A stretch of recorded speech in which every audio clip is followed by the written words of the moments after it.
শিক্ষা মন্ত্রকের অধীনে পরিচালিত all India survey on higher education বা AISEC 2020-21 রিপোর্টে বলছে যে মুসলিমরা উচ্চ শিক্ষায় তফসিলি জাতি এবং তফসিলি উপজাতিদের থেকে পিছিয়ে রয়েছে।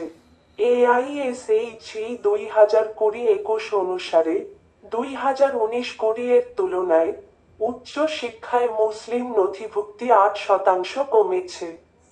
অন্যদিকে এসটি, এসসি এবং ওবিসি শিক্ষার্থীদের তালিকাভুক্তি যথাক্রমে 11.9%, 4.2% এবং 4% বৃদ্ধি পেয়েছে। সমগ্র ভারতে উচ্চ শিক্ষায় মুসলিম পড়ুয়া কমেছে। পশ্চিমবঙ্গে উচ্চ শিক্ষায় মুসলিম পড়ুয়া বেড়েছে মাত্র 2,805 জন। রাজ্যে উচ্চশিক্ষায় মুসলিম সমাজের ছেলেদের তুলনায় মেয়েরাই এগিয়ে রয়েছে। উচ্চশিক্ষায় মুসলিম মেয়েদের তুলনায় ছেলেদের পিছিয়ে থাকা এক হতাশাজনক আর্থিক চিত্রের প্রতিফলন মাত্র। 17-18 বছর অতিক্রান্ত, সাচার কমিটির সুপারিশের বাস্তবায়ন আজও হলো না। মূলত আর্থিক কারণেই মুসলিম তরুণরা 7-8, খুব বেশি হলে মাধ্যমিক, উচ্চ মাধ্যমিক পাশ করার পর পড়াশোনায় ইতি টানছে। প্রতি বছর যে কয়েক লক্ষ তরুণ যুবক পরিযায়ী শ্রমিক হয়ে বাংলার বাইরে পাড়ি দেয়, তাদের বেশিরভাগই মুসলিম সম্প্রদায়ের। এই তরুণেরা আর্থিক কারণে বাধ্য হয়ে নিজেদের পড়াশোনায় ইতি টানলেও লেখাপড়ার প্রতি আগ্রহটা তাদের থেকেই যায়।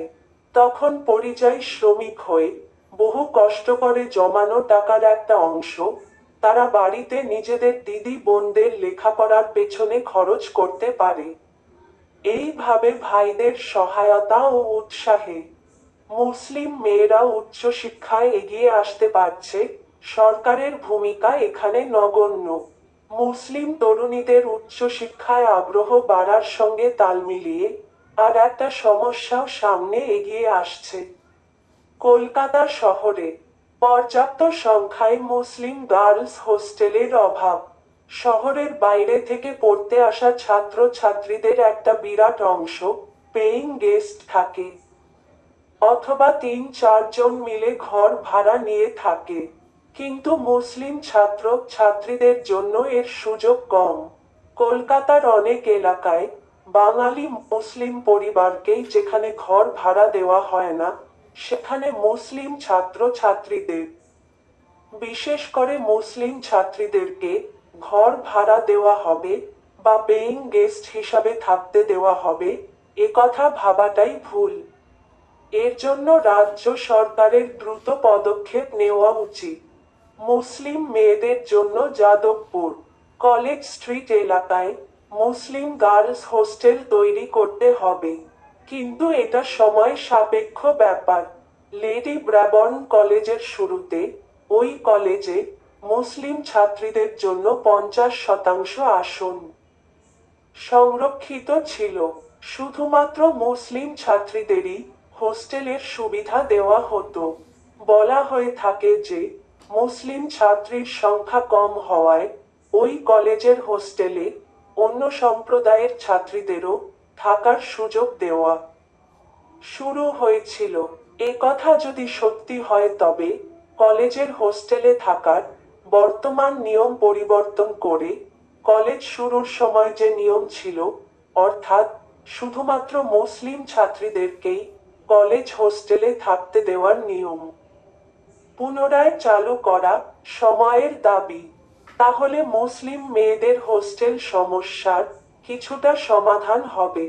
নতুবা মুসলিম মেয়েদের মধ্যে উচ্চশিক্ষার প্রতি যে আগ্রহ তৈরি হয়েছে শুধুমাত্র থাকার জায়গার অভাবের জন্য, সে উৎসাহে ভাটা পড়তে পারে এবং সেটা সামগ্রিকভাবে বাঙালি জাতির জন্য কোনো কল্যাণ বয়ে আনবে না।